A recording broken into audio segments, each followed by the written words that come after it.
The crowd went silent. The rich man on the stage froze when his eyes met hers. His smile disappeared. His hands began to shake, because standing right in front of him was the woman he once left behind, pregnant, alone, cry in the village. And beside her stood a teenage boy who looked exactly like him. The microphone slipped from his hand and hit the floor with a loud clang. Everyone turned. Cameras flashed. Whispers spread like fire. Is that his wife? Who is that woman? Why does that boy look like him? The man tried to speak, but no sound came out. The woman looked straight at him and said just 4 words, calm but deadly. Do you remember me? His knees almost gave way, because in that moment, the past he buried had come back to destroy the life he built, and what he was about to hear next would change everything. Before we continue, where are you watching from? Drop your location in the comments, and let's get into this story. Let's go back. Back to when everything began. Back to the village. Her name was Amara. She was simple, kind, quiet. She lived in a small mud house at the edge of the village, close to the stream. Every morning, she fetched water before the sun rose. Every evening, she cooked by firewood and sang softly while she worked. People liked her. Some envied her, because Amara was in love, and the man she loved was Daniel. Daniel was different from the other village boys. He was educated, sharp, ambitious. He dressed better, spoke big English, dreamed of the city. He promised Amara the world. I will leave this village, he told her many times. I will become successful, and when I return, I will marry you properly. Amara believed him. She believed every word. They met in secret at first, under the mango tree, by the stream, in the quiet evenings when the village slept. Daniel held her hands and talked about the future. A big house, good schools for our children, a life better than this. Amara smiled and listened. She didn't need riches. She only wanted him. One night, Daniel told her the news. I got admission, he said proudly. In the city, Amara felt fear and joy at the same time. When are you leaving? She asked. Soon, he replied. But don't worry, I will come back for you. He touched her face gently. You are my wife already, he said. Just wait for me. She nodded. She trusted him. That night, they stayed together longer than usual. And that night, everything changed. Weeks passed, then months. And one morning, Amara woke up feeling strange. She felt sick, tired. Her body felt different. An old woman in the village looked at her closely and smiled sadly. My daughter, she said softly, you are with child. Amara's heart stopped. Pregnant? Her hands shook. Fear rushed in first. Then hope, because this child belonged to Daniel. Her Daniel. He will be happy, she whispered to herself. He will be proud. She sent word to him. She waited and waited. One evening, a call finally came. Daniel's voice sounded different. Cold, rushed. Amara, he said, you said something on the phone. Yes, she replied softly. I am pregnant. There was silence, long silence. Then a sigh. Amara, are you sure it's mine? Her heart cracked. Daniel, you know the truth, she whispered. Another silence. Then his voice changed completely. This is not the right time, he said. My life is just starting. You will ruin everything. She felt like the ground opened under her feet. Daniel, I am carrying your child, she cried. I am alone here. I can't do this, he snapped. I'm not ready to be tied down to village problems. Village problems. That's what he called her. That was the last time he spoke to her kindly. The next day, his number stopped going through. Amara waited. Days passed. Weeks passed. Her stomach grew. Her tears dried up. People started talking. Some laughed at her. Some pitied her. Some judged her. Where's the man? Did he deny it? Is she lying? Her parents were ashamed. Her heart was broken. She sent message after message. No reply. She called. No answer. Daniel had blocked her. In the city, Daniel was busy. New clothes, new friends, new life. He told himself lies. She'll be fine. The child might not even be mine. I must move forward. And he did. He moved forward, without looking back. One rainy night, Amara went into labor. There was no money, no car, no Daniel. Only pain, only fear, only prayers. She screamed until her voice broke. By morning, a baby boy cried for the first time. She held him weakly. Tears rolled down her face. My son, she whispered. You have only me now. She named him Kelechi because she believed God had the final say. But deep inside, she wondered if Daniel would ever remember them. Years passed. Daniel became successful. Very successful. He wore expensive suits. Lived in big houses. He married a city woman. No children came. Doctors gave excuses. Time passed. Then one day, he returned to the village for a big public event. Speeches. Cameras. Praise. He stood proudly on the stage. Until he saw her. And the boy. And everything he ran from was standing right in front of him. Amara took one step forward. The boy followed. Daniel's mouth opened. But before he could speak, the boy looked up at him and asked, Mama, is this my father? Daniel felt his world collapse, and the truth he buried for years was about to explode. Daniel could not breathe. The boy's question hung in the air like a sharp knife. Mama, is this my father? People stopped whispering. They started staring. Cameras slowly turned.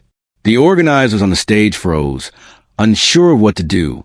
Daniel's wife, Linda, stepped closer to him, confused. What is going on? She whispered. Who are these people? Daniel swallowed hard. His heart was beating so fast it felt like it would jump out of his chest. Amara stood still. Her face was calm, but her eyes carried years of pain. She did not answer the boy immediately. She looked straight at Daniel instead. Her voice was steady when she spoke. Tell him, she said. Tell your son the truth. Daniel stepped back. This is not the place, he said quickly. You shouldn't have come here. A soft laugh escaped Amara's lips. Not happy, not funny, bitter. I didn't come for you, she replied. I came for him. She placed her hand gently on Kelechi's shoulder. My son deserves to know who his father is. The crowd began to murmur loudly now. Did she say son? Is that his child? This man has a child? Linda's face went pale. Daniel, she said slowly. What is she talking about? Daniel looked at his wife, then at Amara, then at the boy. The past rushed back like a flood. The village, the mango tree, the promises, the phone call he ended too fast. I need a moment, he said. He turned to the event coordinator. End this, he ordered. Now. But it was too late. The truth had already stepped into the light. Minutes later, they stood behind the stage, away from the crowd, but not from the cameras. Someone was already recording from a distance. Daniel faced Amara. What do you want? He asked angrily. Money? Is that why you came? Amara's eyes widened. That's what you think of me? She asked quietly. She shook her head. Daniel, I carried your child alone. I cried alone. I gave birth alone. Her voice cracked slightly, but she continued. You disappeared like we never existed. Daniel clenched his fists. I was young, he snapped. I was scared. She nodded. Yes, you were scared. And I was abandoned. Silence fell between them. Kelechi watched his mother closely. Is he the one? The boy asked softly. Is he my father? Daniel looked at the boy properly for the first time. The same eyes, the same nose, the same face he saw in the mirror every morning. His legs felt weak. Amara knelt in front of her son. Yes, she said gently, he is. The boy turned to Daniel. Daniel's heart broke. Why didn't you come? Kelechi asked, Did I do something wrong? Daniel's eyes burned. No, he whispered. You did nothing wrong. Then why? The boy asked. Daniel could not answer. Linda stepped forward. Her voice shook. So this is your secret? She asked Daniel. You have a child? Daniel opened his mouth, closed it. I didn't know, he lied. Amara stood up slowly. That is not true, she said. You knew? You blocked me. Linda's eyes filled with tears. For years, she said to Daniel, I have prayed for a child. Daniel said nothing. Linda turned to Amara. You kept him from me, she said bitterly. Amara shook her head. I kept him from a man who didn't want him, she replied. That hurt more than any insult. Linda walked away, crying. Daniel reached out. Linda, she pushed his hand away. Don't touch me, she said. Daniel turned back to Amara. Let's talk, he said quietly, privately. Amara crossed her arms. There is nothing left to say. There is, he insisted. He is my son. Amara's eyes hardened. He became a man without you, she said. You don't get to choose now. Daniel looked at Kelechi again. I want to be part of his life, he said. The boy looked at his mother. Amara hesitated. Years of pain battled with hope. Then she spoke. If you truly want that, she said slowly, then come to the village tomorrow. Daniel frowned. The village? Yes, she said, where you left us, where everything started. And if I don't, he asked. Amara met his eyes. Then this is the last time you will ever see your son. Daniel's breath caught, because this time, running away would cost him everything, and he didn't know if he was ready to face what waited for him in the village. Daniel did not sleep that night. He lay on the big bed in his city house, staring at the ceiling. The lights were off, but his mind was loud. Every time he closed his eyes, he saw the boy's face. Mama, is this my father? Those words hit him again and again. Linda did not come to bed. She locked herself in the guest room. Daniel wanted to knock. He didn't. For the first time in years, he felt afraid. Not of poverty, not of failure, but of the truth. Early the next morning, Daniel drove alone. No driver and no security and no assistance. Just him. As the city buildings faded behind him, the road changed. Smooth roads became rough. Tall houses became trees. Noise became silence. The closer he got, the tighter his chest felt. Then he saw the sign. Welcome to Amuko Village. His hands tightened on the steering wheel. This place again, he whispered. Memories rushed back. The mango tree, the stream, the mud houses dot Amara's laughter, and the night he chose himself over her. People noticed him immediately. Cars like his did not come often. Heads turned. Whispers started. That's him. Isn't that Daniel? The one who ran away? Daniel stepped out of the car. The ground felt strange under his shoes. Children stopped playing. Women paused their conversations. Men stared without greeting him. No one welcomed him. No one smiled. He walked slowly. Each step felt heavier than the last. Then he saw her. Amara. She was standing in front of her house, washing clothes. She looked older, stronger, not broken. She did not rush to him. She did not smile. She simply stood and watched him approach. You came, she said. Daniel nodded. I said I would. She looked past him. At least you kept one promise, she replied. That hurt. Amara led him inside. The house was small, clean, simple. Kelechi sat on a wooden stool, reading a book. He looked up when Daniel entered. Their eyes met. The boy stood up slowly. Good morning, sir, Kelechi said politely. Sir, not father. Daniel swallowed hard. Good morning, he replied.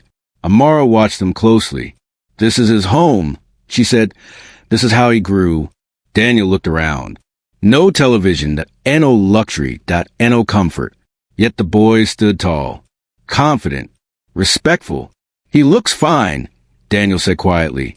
Amara turned sharply. Fine, she repeated. He survived, she corrected, because I had no choice. Daniel looked down. Guilt wrapped around him like chains. They sat outside, under the mango tree. The same tree. Silence stretched between them. Finally, Kelechi spoke. Why didn't you come before? He asked. Simple question. Heavy answer. Daniel opened his mouth, closed it, then spoke the truth. I was selfish, he said. I chose my dreams over you. The boy nodded slowly. So, you didn't want me? Daniel's heart broke. No, he said quickly. I was wrong. Amara watched. She said nothing. The boy stood up. I need to go, Kelechi said softly. Where? Amara asked. To school, he replied. Daniel looked confused. School? He repeated. Amara smiled faintly. Yes, she said. He goes to the best school in the area. Daniel blinked. But how? He asked. Amara met his eyes. That's not your concern, she replied. That answer bothered him deeply. After Kelechi left, Daniel spoke. You're doing well, he said. Better than I expected. Amara laughed softly. You expected me to beg? She asked. Daniel said nothing. She wiped her hands and looked at him. There is something you don't know, she said. Daniel felt a chill. What is it? He asked. Amara hesitated. Then she spoke slowly. The day you abandoned us, someone else stayed. Daniel frowned. Who? Before she could answer, a car horn sounded loudly outside the house. Amara turned pale. Daniel stood up quickly. A black SUV stopped in front of the house. The door opened. A tall man stepped out, well-dressed, confident. He walked toward them like he belonged there. Amara whispered one sentence that made Daniel's blood run cold. That is the man who raised your son. Daniel's heart dropped, because suddenly he was no longer sure if he had any place in this boy's life. Daniel's legs felt weak. He watched the man from the SUV walk closer, his shoes clean, his steps confident, like someone who had nothing to hide. The man smiled when he saw Amara. Not a fake smile. A warm one. You didn't tell me you had a visitor, the man said calmly. Amara nodded. I didn't expect him either. The man turned his eyes to Daniel. They locked eyes. Two men, point one past, point one present. I'm Chikwudi, the man said, stretching out his hand. Daniel stared at the hand. Slowly, he shook it. Daniel, he replied. Chikwudi nodded like he already knew. I know who you are, he said. That sentence landed hard. Just then, Kelechi returned from the road. He stopped the moment he saw the SUV. His face lit up. Daddy, he shouted happily. He ran straight into Chikwidi's arms. Chikwudi lifted him easily. How was school? He asked. Good. Kelechi replied excitedly. I came first in math. That's my boy, Chikwudi said proudly. Daniel felt something twist painfully inside his chest. Daddy, that was the name meant for him. But he never showed up to earn it. Kelechi noticed Daniel standing there. His smile faded slightly. He looked confused. Amara stepped in quickly. Kelechi, she said gently, go inside for a moment. The boy hesitated, then nodded. Yes, Mama. As he walked away, Daniel watched every step. Each step felt like a reminder of time he lost forever. Chikwudi faced Daniel again. So, he said calmly, you finally came back. Daniel stiffened. I didn't know you existed, Daniel replied. Chikwudi nodded. That's true, he said, but I knew about you. Daniel frowned. You did? Yes, Chikwudi said. Amara told me everything. Amara looked away. I didn't hide anything, she said quietly. Chikwudi continued. When I met her, she was pregnant, abandoned, broken. I helped because someone had to. Daniel clenched his jaw. And you stayed, he asked. I did, Chikwudi replied, when others walked away. That sentence cut deep. Daniel took a deep breath. I'm his father, he said firmly. Chikwudi nodded again. Yes, he agreed. But being a father is more than blood. Silence fell. Birds chirped. The wind moved the leaves of the mango tree. Daniel felt smaller by the second. I want to be in his life now, Daniel said. Amara laughed softly. Now, she repeated. After 13 years? Daniel turned to her. I was wrong, he said. I regret it. Chikwudi looked at him closely. Regret doesn't raise a child, he said. Action does. Daniel had no reply. Chikwudi spoke again. Kelechi is happy, he said. He is safe. He is loved. Daniel nodded slowly. I can give him more, Daniel said. Better schools, better future. Amara's eyes flashed. He already has a future, she snapped. He has values. Daniel raised his voice slightly. I'm not trying to take him away, he said. I just want a chance. Chakotay studied him. Then he said something unexpected. If you want a chance, he said, then you must prove it. Daniel looked up. How? He asked. Chakotay crossed his arms. Stay, he said. Live here, not as a rich visitor, but as a man who wants to earn his place. Daniel blinked. Here, he asked. In the village? Yes, Chakotay replied. No shortcuts. Amara watched Daniel closely. This is not about money, she added. It's about humility. Daniel felt trapped. City life waited for him. Comfort, respect, power. But here, only truth waited. I'll do it, Daniel said suddenly.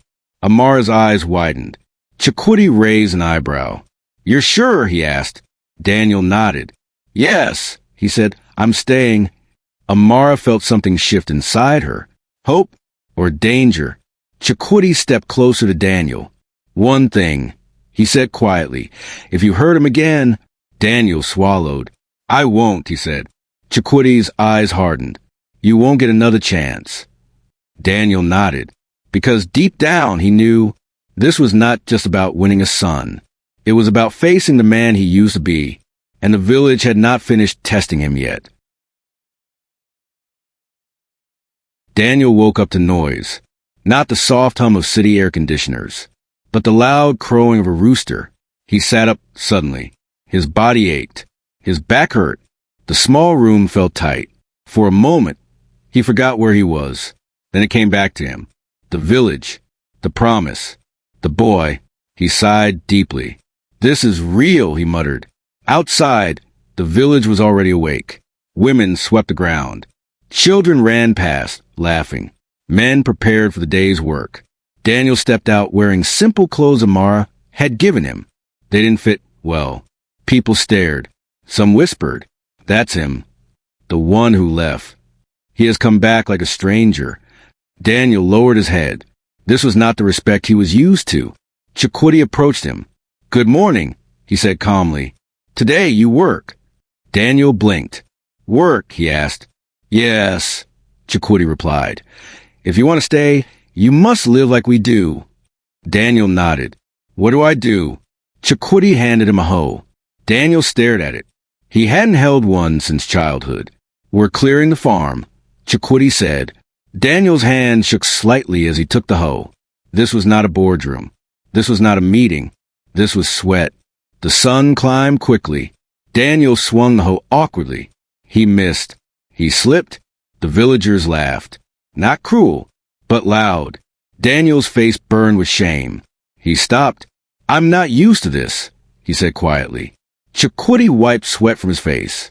No one is born used to responsibility, he replied. That hit hard.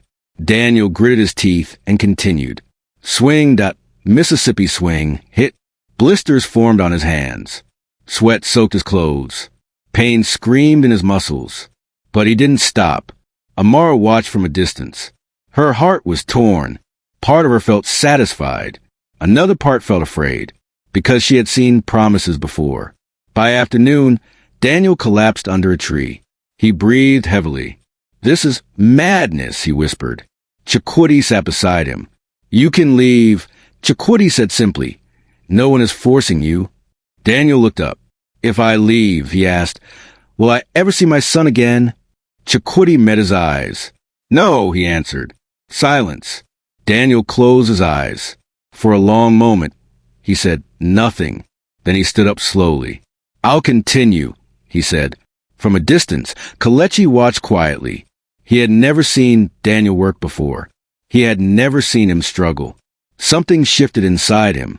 After work, Kelechi approached. Your hands are bleeding, the boy said. Daniel looked down. So they were. I'll be fine, Daniel replied. Kelechi hesitated. Then he tore a piece of cloth from his bag and handed it to him. Use this, he said. Daniel's throat tightened. Thank you, he whispered. For the first time, the boy smiled at him. Just a little. That evening, Daniel's phone rang. City number. His assistant. Sir, the voice said urgently, there's a deal you must sign tonight. Daniel looked at the phone, then at the village, then at Kelechi laughing nearby. I can't come, Daniel said. What? The assistant gasped. You'll lose millions. Daniel closed his eyes. I know, he said. He ended the call. Amara saw everything. Her heart skipped. Maybe, just maybe, he was changing. That night, Chikwudi spoke quietly to Amara. Don't trust him yet, he warned. Men can pretend. Amara nodded. I know, she replied. But deep inside, hope was slowly waking up. And Daniel, lie on the hard floor that night, whispered to himself, I won't run again. But the village had more tests waiting. And the hardest one was coming next. The trouble started quietly. Too quietly. Daniel noticed it first when he walked to the village square early that morning. Conversations stopped when he came close. Eyes turned away. Voices dropped. Something was wrong. He felt it in his chest. Later that day, an old woman pulled Amara aside. My daughter, she whispered, the people are talking. Amara's heart tightened. Talking about what? She asked. The woman sighed. They say Daniel has come back to take the boy. They say he wants to use money to steal him away. Amara froze. That is not true, she said firmly. But rumors do not need truth to grow. They only need fear. By evening, the village bell rang. Everyone gathered. Men, women, elders. Daniel stood at the back, confused. The village had cleared his throat. We are here, he said, because the past is returned. Eyes turned to Daniel. We welcomed Amara when she was abandoned. The elder continued. We helped raise her child. Daniel swallowed. And now, the elder said, we must ask why you came back. Daniel stepped forward. To take responsibility, he said. Murmurs rose. One man shouted, where was your responsibility 13 years ago? Another voice added, why now? Daniel opened his mouth, but before he could speak, a woman's voice cut through the crowd. There is something you don't know. Everyone turned. It was Ngozi, one of the village women. Amara's heart skipped. Ngozi stepped forward. The night Amara went into labor, she said loudly, someone else was there. Daniel frowned. Chikwudi stiffened. The crowd leaned in. Ngozi continued. Chikwudi didn't just help her, she said. He paid the hospital bills. He signed papers. He claimed the child as his. Gasps filled the air. Daniel felt dizzy. What? He whispered. Amara's knees almost buckled. Chikwudi turned sharply. Why would you say this now? He asked. Ngozi shrugged. The truth has its time. Daniel turned to Amara. Is this true? He asked, his voice shaking. Amara struggled to speak. Yes, she said softly. He saved us. Daniel felt something snap inside him. So legally, he said slowly, he is a father? Silence. Dead silence. Behind the crowd, Kelechi stood frozen. He had heard everything. He stepped forward. What does that mean? He asked. Every head turned. Amara rushed to him. My son. Who is my real father? Kelechi asked loudly. The one who left? Or the one who stayed? Daniel's heart shattered. Chikwudi knelt down. Listen to me, he said gently. No paper can change blood. Daniel stepped closer. And no blood can erase absence, Chikwudi added calmly. The boy looked between them. Confused, torn. The village head raised his hand. This matter is serious, he said. It cannot be settled today. He looked at Daniel. Until the truth is clear, he declared, you will not see the boy alone. Daniel felt like the ground opened beneath him. Amara pulled Kelechi close. Tears ran down her face. Daniel stood helpless.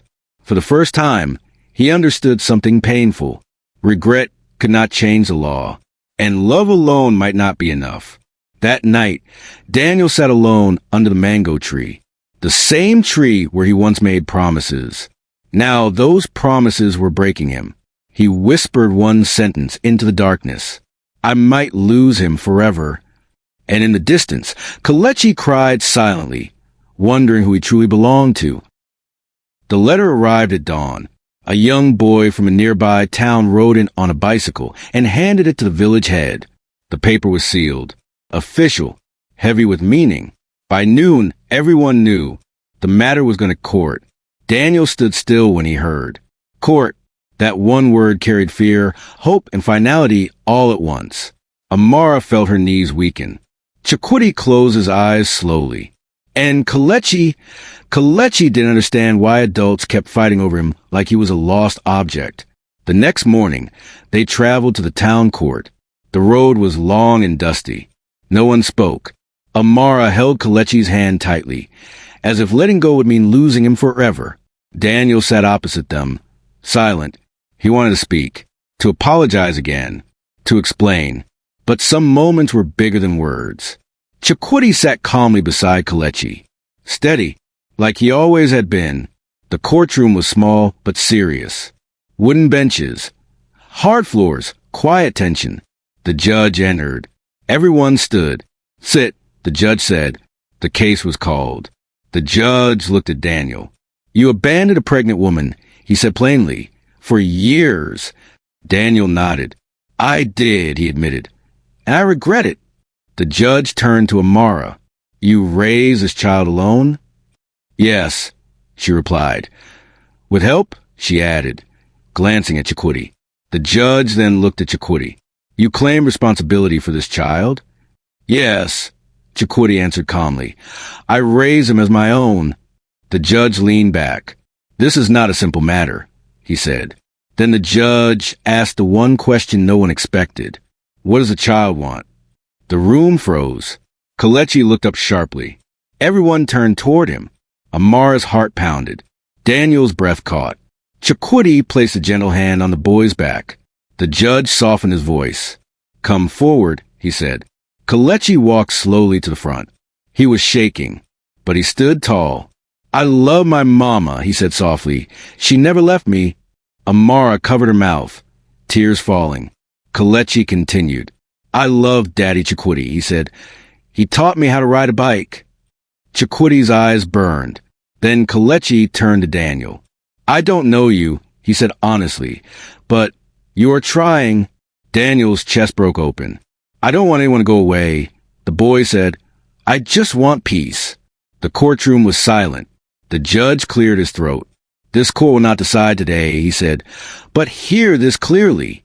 He looked at Daniel. Blood alone does not make a father. Then he looked at Chikwudi. Presence alone does not erase truth. Finally, he looked at Amara. The child's peace comes first. He struck the table lightly. Until final decision, he ruled, the child remains with his mother. Both men will have limited access. No fighting. No pressure. Daniel felt both relief and fear, because this was not an ending. It was a test.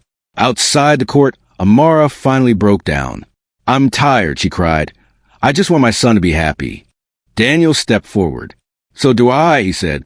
Chikwudi nodded. Then we must stop fighting, he added.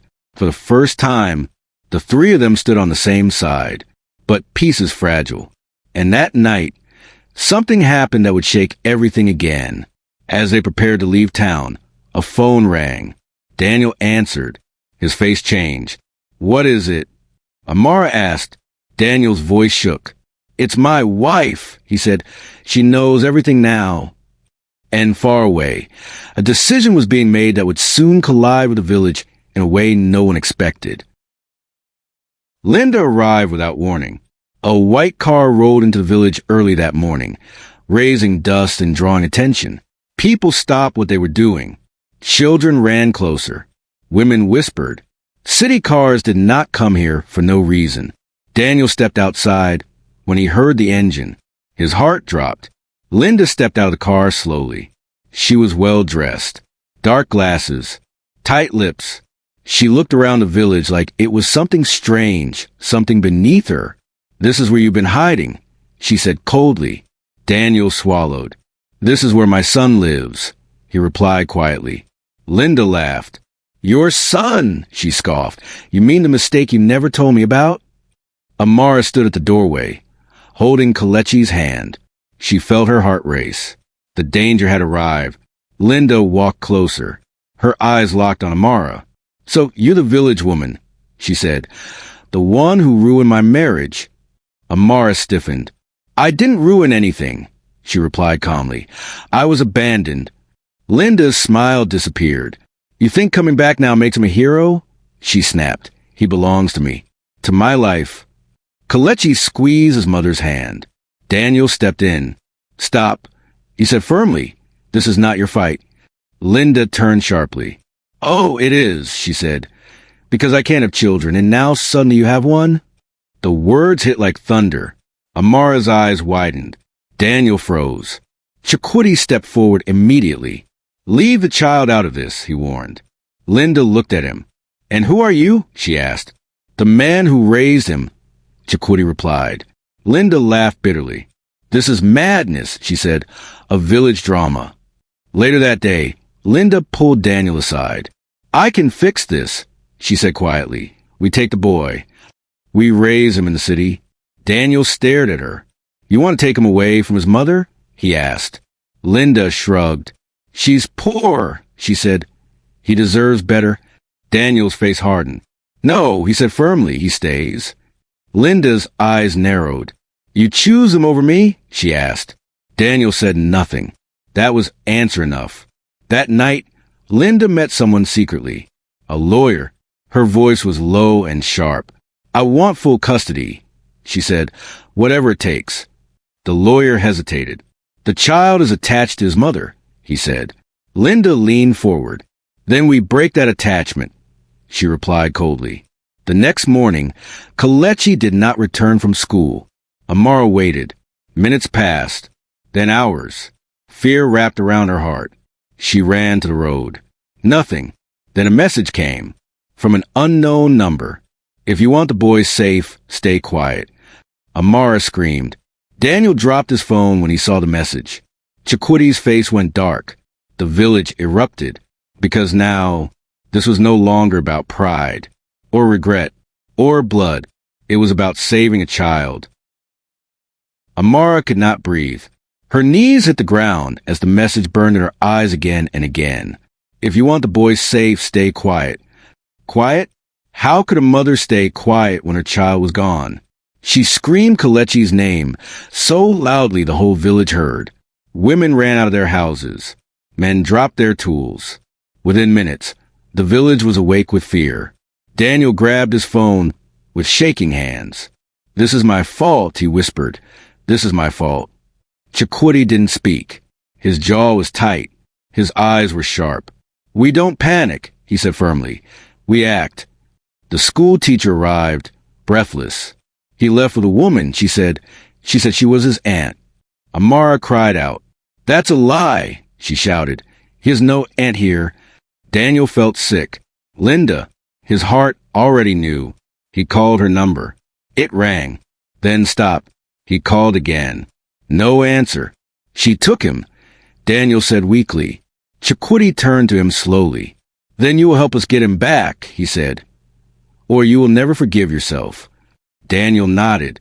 "I'll do anything," he said. The village head gave orders. Men blocked the main road. Motorcycles were prepared. Phones were shared. No police yet. Time was too precious. Amara could barely stand, but she forced herself up. "I'm going," she said. Chikwudi shook his head. "You stay," he said gently. "If she sees you, she may harm him." Amara grabbed his shirt. "Then bring my son back," she begged. Tears soaked his chest. "I will," he promised. Daniel watched. And for the first time, he understood the weight of real fatherhood. Not ownership. Protection. Daniel remembered something suddenly. "She has a driver," he said quickly. "A man named Victor. Where does he go?" Chikwudi asked. Daniel thought fast. "There's an old lodge," he said. "Outside town. She used it before when she wanted privacy." Chikwudi nodded. "That's our lead." Within minutes, 3 motorcycles sped off. Dust filled the air. The race had begun. Inside the car, Kalechi sat quietly. His heart was pounding. "Auntie Linda," he asked softly, Where are we going? Linda didn't look at him. Somewhere better, she said coldly. But my mama? She'll be fine, Linda snapped. You'll have a real life now. Tears filled the boy's eyes. He remembered his mother's smile, Chakotay's laughter, the village. Fear wrapped around him. He whispered a prayer. The motorcycles arrived at the lodge just as the car stopped. Chakotay jumped off first. Daniel followed, breathless. Linda, Daniel shouted. She turned sharply. Her face twisted with anger. You chose them, she said. Now I choose the boy. Daniel stepped forward. This has gone too far, he said. Give him back. Linda laughed. You think the law will protect a village woman? She said. Chakotay moved closer. You will release the child, he said calmly. Now. Linda grabbed Kelechi's arm. The boy cried out, Mama! Daniel rushed forward. Stop, he shouted. Something inside him snapped. This is my son, he said loudly, and I failed him once. He looked at Linda. I won't fail him again. Sirens sounded in the distance. Someone had called the police. Linda's face changed. Fear replaced anger. She released the boy and stepped back. This isn't over, she hissed. Chakotay pulled Kelechi into his arms. The boy clung tightly. Daniel fell to his knees, crying. I'm sorry, he whispered. I'm so sorry. Back in the village, Amara saw the motorcycles return. She ran. When she saw Kelechi, she collapsed, holding him tightly. My son, she cried. My heart. Kelechi held her face. I was scared, he said. But I knew you would come. Daniel stood behind them, watching, knowing one truth clearly now. Love is proven in moments of danger. And the final decision was closer than ever. The village did not sleep that night. Lanterns burned. Voices whispered. Prayers rose into the dark sky. Kelechi lay between Amara and Chakotay, wrapped in a cloth, breathing softly. His small chest moved up and down like a promise still alive. Amara touched his hair again and again, afraid he might disappear if she stopped. Daniel sat outside, alone. His face was wet, not with sweat, with tears. By morning, the police arrived. Questions followed. Statements were written. Linda was arrested. Her voice echoed through the yard as she was taken away. You think you've won? She shouted at Daniel. This isn't over. Daniel said nothing. For the first time, he felt no fear of her words, only shame for letting it reach this point. The village elders gathered again. This time, the mood was different. This child was taken, the village head said, because adults were fighting. He looked at Daniel. You brought danger here, he said. Daniel stepped forward. Yes, he replied, and I take responsibility. Murmurs rose. Chakotay watched closely. Amara held her breath. Daniel took a deep breath. I will step back, he said, if that is what keeps him safe.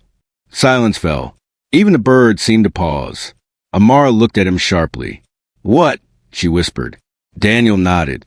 I came back to be a father, he said, not to destroy his peace. Chakotay's eyes softened. Then Kelechi stood up. Everyone turned. He was small, but his voice was clear. I don't want anyone to fight anymore, he said. I want my mama. I want Daddy Chakotay. He paused, then looked at Daniel. And I want to know him too. Daniel's heart cracked open. The elders exchanged looks. The village head nodded slowly. The child has spoken, he said. 2 days later, they were back in court. This time, the judge had all the facts. The abduction, the arrest, the village report. The judge looked at Daniel. You step back to protect the child, he said. That matters. He looked at Chakotay. You raise him with love, he said. That matters. He looked at Amara. You endured and protected, he said. That matters most. The courtroom held its breath. The child will remain with his mother. The judge ruled. Chakotay remains his guardian. Daniel will have supervised access. Daniel nodded, grateful, humbled, but the judge raised a finger. This is not the final ruling, he said. There will be one more hearing. Daniel's heart jumped. One more? Amara asked. Yes, the judge replied, because redemption is proven over time. That evening, Daniel packed his things. He did not return to the city. He moved into a small room near the village school. He woke early, worked hard, kept quiet. Every evening, he sat outside Amara's house, not pushing, not demanding, just present. One evening, Kelechi walked up to him. "Will you leave again?" the boy asked. Daniel shook his head. "Never," he said softly. Kelechi nodded. "Okay," he replied. And for Daniel, that single word meant everything. But far away, in a cold cell, Linda made a phone call. Her voice was calm. "I want my revenge," she said, "and I know exactly how." The line went dead, and the future once again trembled. The rain started in the middle of the night, slow at first, then heavy, the kind of rain that makes the world feel small and unsafe. Daniel woke suddenly. His chest felt tight. He didn't know why, but something felt wrong. Earlier that day, a stranger had come to the village, well-dressed, quiet, watching too much. Daniel noticed him near the roadside. Their eyes met briefly. The man smiled. Daniel felt uneasy, but he said nothing.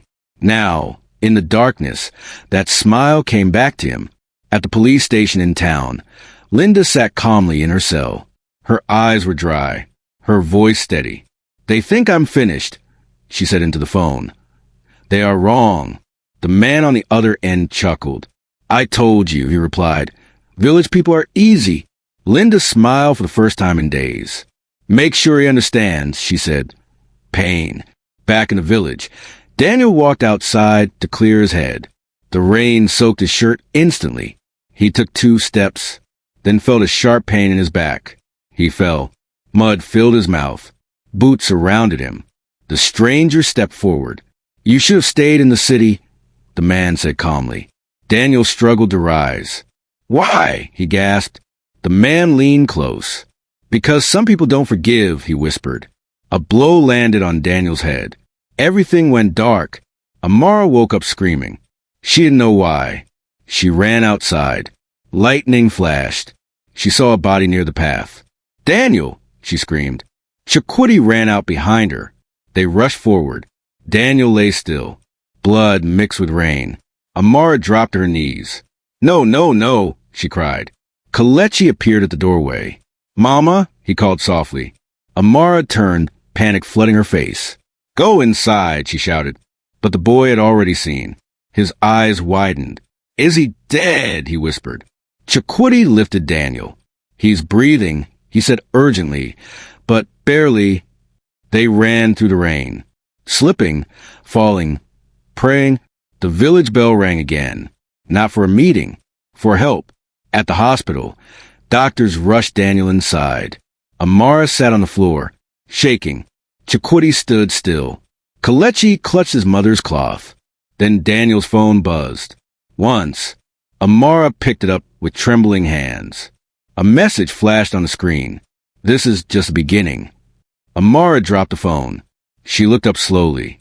Fear turned into fire, because now she understood. Linda was not done, and this time, someone might not survive. The hospital smelled of medicine and fear. Machines beeped softly. Daniel lay still on the narrow bed, his head wrapped in white bandages. Tubes ran from his arms. His chest rose and fell slowly, like it was deciding whether to stay. Amara sat beside him. She had not slept. Her eyes were red. Her hands shook. Every time the machine made a sound, her heart jumped.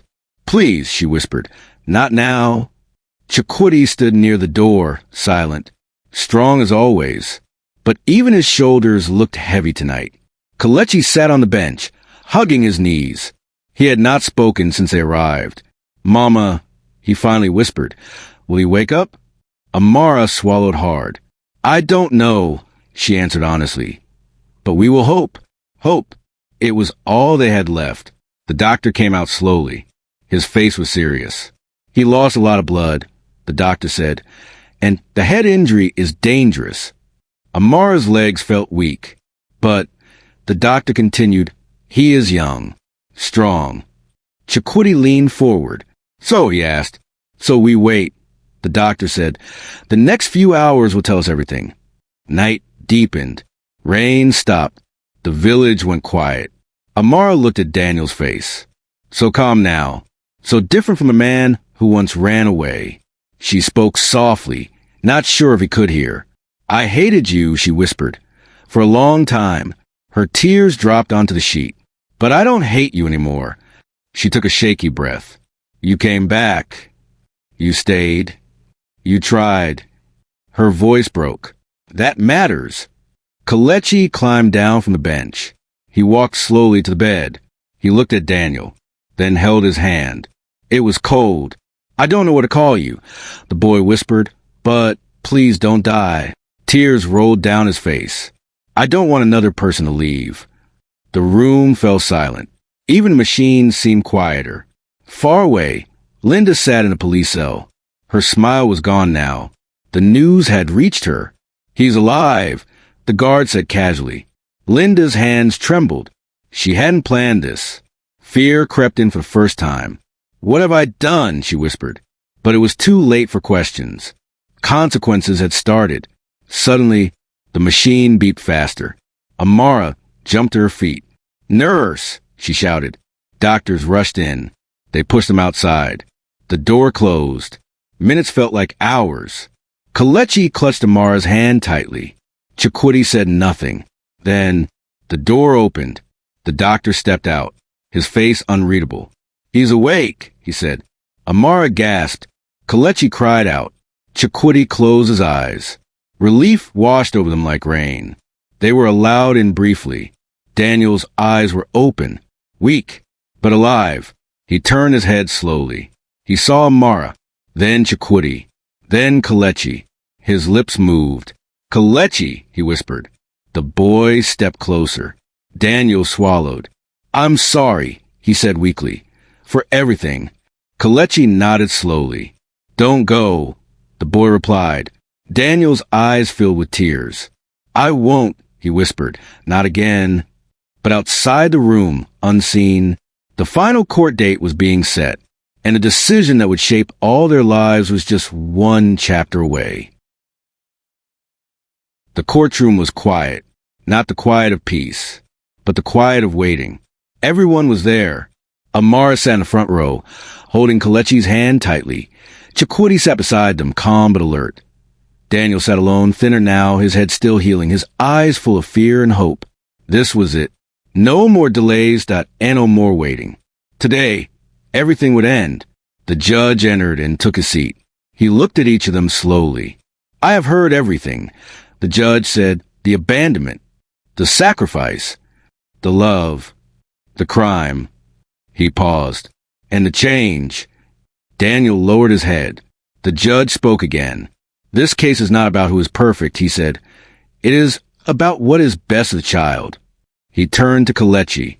"Come forward," he said gently. Kelechi stood. His legs shook, but he walked. The judge leaned forward. "Tell me," he said softly, "what do you want?" Kelechi took a deep breath. He looked at Amara. "My mama stayed," he said. "She never left." Amara cried quietly. He looked at Chikwudi. "Daddy Chikwudi raised me," he continued. "He protected me." Chikwudi closed his eyes. Then Kelechi turned to Daniel. The room held its breath.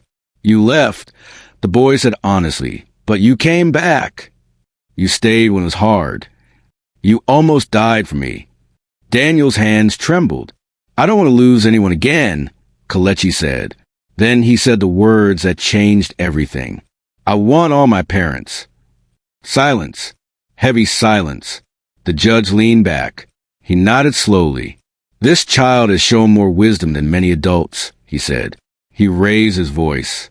"Here is my final ruling." Amara's heart pounded. Amara remains a primary caregiver. Chikwudi remains a legal guardian.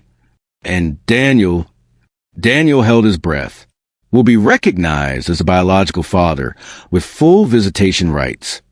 Daniel's knees almost gave way, but the judge added, "This family will move forward together or not at all." He struck the table once.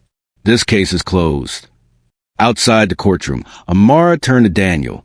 Her eyes were wet, but calm. "This is your last chance," she said. Daniel nodded. "I know," he replied, "and I won't waste it." Chikwudi stepped forward. "We do this for him," he said. Daniel stretched out his hand. Chikwudi took it. No anger, no rivalry, just understanding. Kelechi watched them, then smiled. A real smile. The village was alive with laughter. A small graduation ceremony. Kelechi stood tall in his school uniform. Amara watched proudly. Chikwudi clapped loudly. Daniel stood beside them. Present. Always present. Daniel leaned down. "I'm proud of you," he said. Kelechi looked up. "I know," he replied. And this time, he meant it. Daniel once abandoned his pregnant village lover. Years later, he regretted it. But regret alone did not save him. Change did. Staying did. Love did. And in the end, the child did not lose a father. He gained a family. Thank you for watching. Subscribe to this channel to support our growth. Like the video, and share this story with someone who needs to hear it.